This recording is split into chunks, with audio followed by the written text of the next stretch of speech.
പ്രതിപക്ഷ നേതാവ് V D സതീശനും മുൻമന്ത്രി എം എം മണി MLA തമ്മിൽ വാക്പോര്. പുതുയുഗയാത്ര ഇടുക്കിയിലെത്തിയപ്പോഴായിരുന്നു എം എം മണിക്കെതിരെ വി ഡി സതീശന്റെ വിമർശനം. പ്രതിപക്ഷ നേതാവിന് പിന്നാലെ മറുപടിയുമായി എം എം മണിയും രംഗത്തെത്തി. കാണാം പ്രതികരണങ്ങൾ.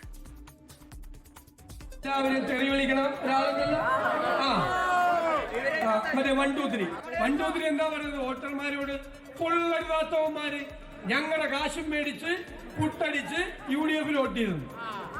അപ്പൊ ഞാൻ പറഞ്ഞു, മണി സഖാവേ, അവര് കൊള്ളരുതാത്തവന്മാരല്ല, നിങ്ങളെക്കാൾ ബുദ്ധിയുള്ളവരാ. അവർക്കറിയാം ഈ 5 കൊല്ലത്തിൽ LDF കൊടുത്തത് 2 മാസത്തെ പെൻഷനാണ്. അടുത്ത 5 കൊല്ലം അവർക്ക് പെൻഷൻ കൊടുക്കേണ്ടത് UDF സർക്കാരാണെന്ന് തിരിച്ചറിയാനുള്ള സാമാന്യ ബുദ്ധി അവർക്കുണ്ട്. കേരളത്തിലെ ഒരുപാട് പ്രതിപക്ഷ നേതാക്കന്മാരെ അറിയാം. അതിൽ എന്റെ സുഹൃത്തുമൊക്കെ പരിചയം സ്നേഹവും ലോകിയാണ്. പക്ഷെ ഇത്രയും വൃത്തികെട്ട ഒരു പ്രതിപക്ഷ നേതാവിനെ ഞാൻ എന്റെ ജീവിതത്തിൽ കണ്ടിട്ടില്ല. രമേശ് ചെന്നിത്തല, കരുണാകരൻ, EK നായനാര്, VS അച്യുതാനന്ദൻ, എത്രയോ പേര് നമ്മുടെ പ്രതിപക്ഷ നേതാക്കന്മാരായി തന്നിട്ടുണ്ട്. ഇത്രയും അഹങ്കാരിയായ ഒരു പ്രതിപക്ഷ നേതാവിനെ, ഒരു രാഷ്ട്രീയ പ്രവർത്തകനെ ഞാൻ എന്റെ ജീവിതത്തിൽ കണ്ടിട്ടില്ലെന്നാണ് അദ്ദേഹത്തെ പറ്റിയുള്ള എന്റെ വിലയിരുത്തൽ.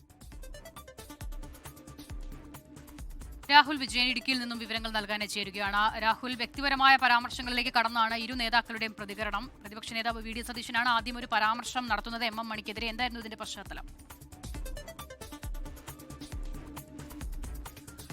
കഴിഞ്ഞ 23-ാം തീയതിയാണ് പുതുയുഗയാത്ര വി ഡി സതീശൻ നയിക്കുന്ന പുതുയുഗയാത്ര ഇടുക്കിയിലെത്തിയത്. അത് നെടുങ്കണ്ടത്തെത്തിയപ്പോഴാണ് ഒരു പഞ്ച് ഡയലോഗിന് വേണ്ടി എം എം മണിയെക്കുറിച്ച് വി ഡി സതീശൻ പരാമർശം നടത്തിയത്. ലോകത്തുള്ള എല്ലാവരെയും തെറിവിളിക്കുന്ന ഒരാളുണ്ടല്ലോ, അതിനുശേഷം കൈകൊണ്ടൊരു ആംഗ്യം 1 2 3 ആ ആള് തന്നെ എന്ന രീതിയിലായിരുന്നു അദ്ദേഹത്തിന്റെ പരാമർശം. അതിനുശേഷം ഈ പെൻഷനുമായി ബന്ധപ്പെട്ട് തദ്ദേശ തെരഞ്ഞെടുപ്പിന് ശേഷം എം എം മണി നടത്തിയ പരാമർശമൊക്കെ ചൂണ്ടിക്കാണിച്ചുകൊണ്ടായിരുന്നു വി ഡി സതീശന്റെ വിമർശനം. അതിനാണിപ്പോൾ മറുപടി വന്നിരിക്കുന്നത്. ആ ചോദ്യത്തിനാണിപ്പോൾ എം എം മണിയുടെ ഒരു പ്രതികരണം വന്നിരിക്കുന്നത്. താൻ പല പ്രതിപക്ഷ നേതാക്കന്മാരെയും കണ്ടിട്ടുണ്ട്, പല പ്രതിപക്ഷ നേതാക്കന്മാരുമായും അടുപ്പമുണ്ട്. രമേശ് ചെന്നിത്തല, കരുണാകരൻ ഉൾപ്പെടെയുള്ള ആളുകൾ പ്രതിപക്ഷ നേതാക്കന്മാരായിട്ട് ഇരുന്നിട്ടുള്ളതാണ്. പക്ഷേ ഇത്രയും അഹങ്കാരിയും ധിക്കാരിയുമായിട്ടുള്ള ഒരു പ്രതിപക്ഷ നേതാവിനെ താൻ കണ്ടിട്ടില്ല എന്നുള്ളതാണ് ഈ എം എം മണി പറയുകയും ചെയ്തിരിക്കുന്നത്. മാത്രമല്ല, അദ്ദേഹത്തിന് ഒരു തനത് ശൈലിയിൽ പറയാനുള്ള ശ്രമം നടത്തിയെങ്കിലും കൂടെ ഉണ്ടായിരുന്ന ആളുകൾ അതിന് സമ്മതിച്ചില്ല. അതുകൊണ്ട് അദ്ദേഹം ആ തനത് ശൈലി മാറ്റി കുറച്ചുകൂടി ലളിതമായ രീതിയിൽ വിമർശനം ഉന്നയിക്കുകയായിരുന്നു എന്നുള്ളതാണ് ഏറ്റവും പ്രധാനപ്പെട്ട കാര്യം.